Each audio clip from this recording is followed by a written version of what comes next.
So this past week, I opened the door to our downstairs hall closet, and I was heartened that nothing fell out to hit me on the head. And I noted the following contents: 15 coats, winter coats, fall coats on hangers, an ironing board and electric iron,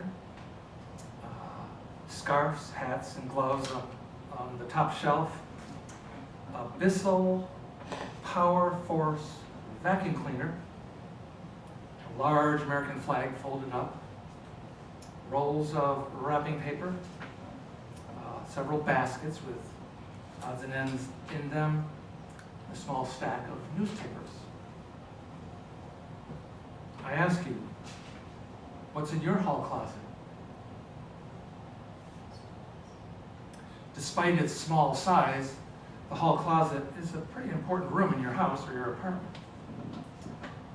And in one's heart, the hall closet is a very important room. I borrow again from Mr. Munger, the hall closet. There's one more matter of crucial consequence I would like to share with you. One day I found him waiting for me. He found Jesus waiting for him at the front door. An arresting look was in his eye. As I entered, he said to me, "There's a peculiar odor in the house. Something must be dead around here. I think it's upstairs. I think it's in the hall closet." As soon as he said this, I knew what he was talking about. Indeed, there was a small closet up there on the hall landing, just a few feet square. In that closet behind lock and key, I had one or two little personal things. I didn't want anyone to know about them. Certainly, I did not want Christ to see them. They were dead and rotten things left over from my past. Not wicked, mind you, but not right and good for a Christian to have. Yet I loved them. I wanted them so much for myself, I was really afraid to even admit that they were there. Reluctantly, I went up the stairs with him, and as we mounted, the odor became stronger and stronger. He pointed at the door and said, "It's in there, some dead thing." It made me angry. That's the only way I can put it. I had given him access to study, the dining room, the living room, the workroom, the rec room, the bedroom, and now he's asking me about a little 2x4 closet. I said to myself, this is too much. I'm just not going to give him the key. "Well," he responded, reading my thoughts, "if you think I'm going to stay up here on the second floor with this smell, you are mistaken. I'm going to take my bed out on the back porch or somewhere else. I'm certainly not going to stay around that." And I saw him start down the stairs.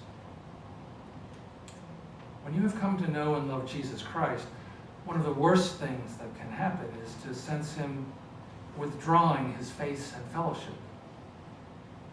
I had to give in. "I'll give you the key," I said sadly, "but you'll have to open the closet and clean it out. I don't have the strength to do it." "I know," he said. "I know you haven't. Just give me the key. Just authorize me to handle that closet, and I will."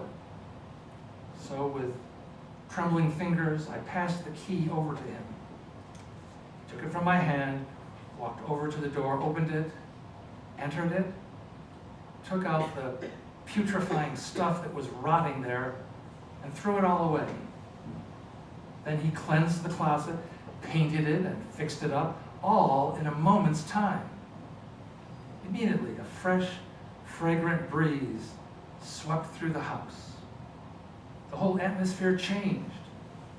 What release and victory to have that dead thing out of my life. No matter what sin or what pain there might be in my past, Jesus is ready to forgive, to heal, and to make whole.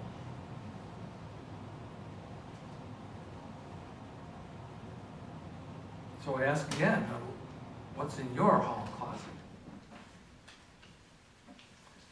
That powerful story in 2 Samuel about David and Nathan.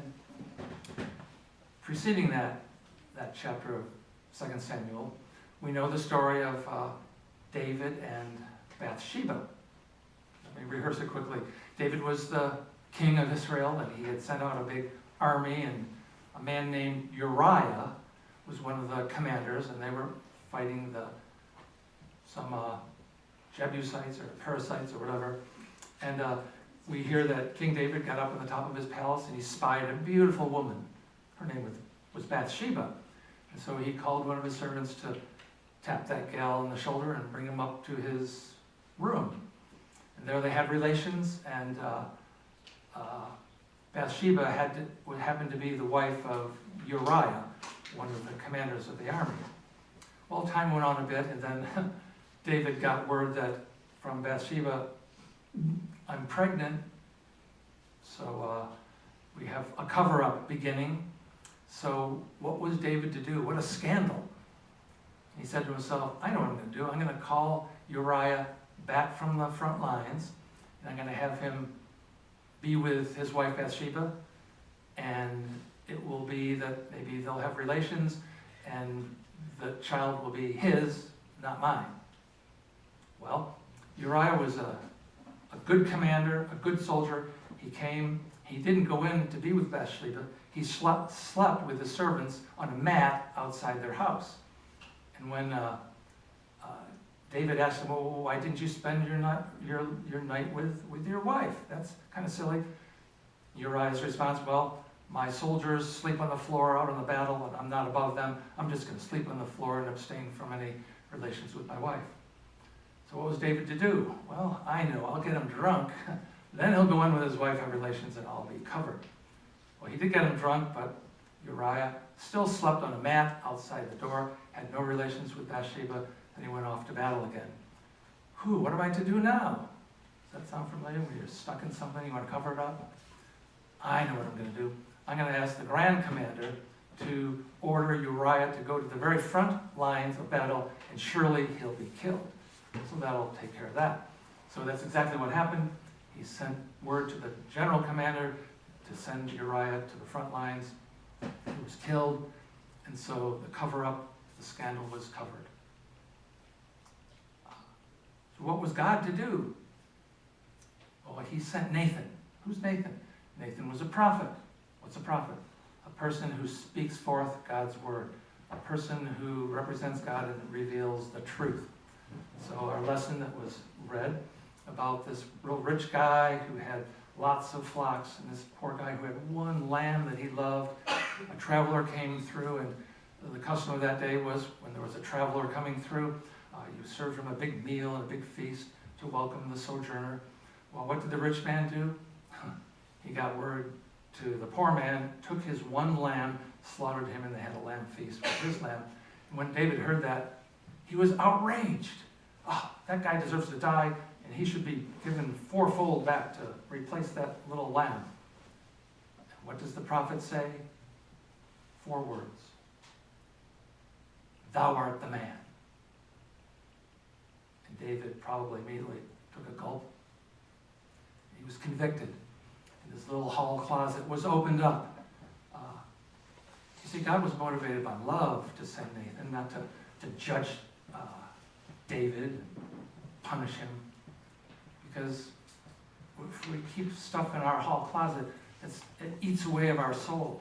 And it diminishes us. And it constricts us. We can't live a productive life. And our communication with the Lord is cut off. So that was a loving act for the Lord to send Nathan. Thou art the man. So his hall closet was open.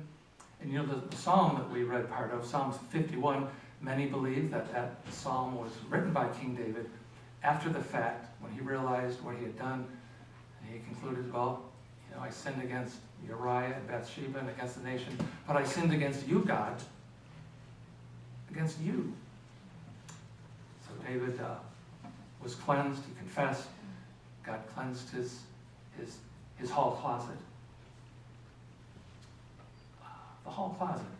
every one of us, every person on this planet has a hall closet. Stuff we've thought of, done in the past that's still there, and we just kind of put a lid on it, take away the key. When we give Jesus the key, what that means is we finally are honest with ourselves, and we confess and we admit, I can't make this better, Lord. Please forgive me. He does. We said that earlier, didn't we? If we confess our sins, he's faithful and just to forgive our sins and to cleanse us from all unrighteousness. So, if there's anything in your hall closet, you need to give Jesus the key so he can come and make it right. Again, the key is giving him the permission, is confession. You know, every Sunday in our liturgy we have that confession, don't we? A powerful symbol and reminder of, well, we've got to do some giving the key to Jesus regularly, perhaps even daily, to keep that hall closet cleansed and have that fragrant breeze come through our lives, that we can be free to be reconnected with him and to do his bidding, attend to any assignment that he might give us. A hall closet. So as a reminder of this truth, I've got more than 30 of these. I'll have them on the table there. Just take that home. And how can this remind me of my hall closet? Well, it's what Jesus has to wear if we've got junk in our hall closet.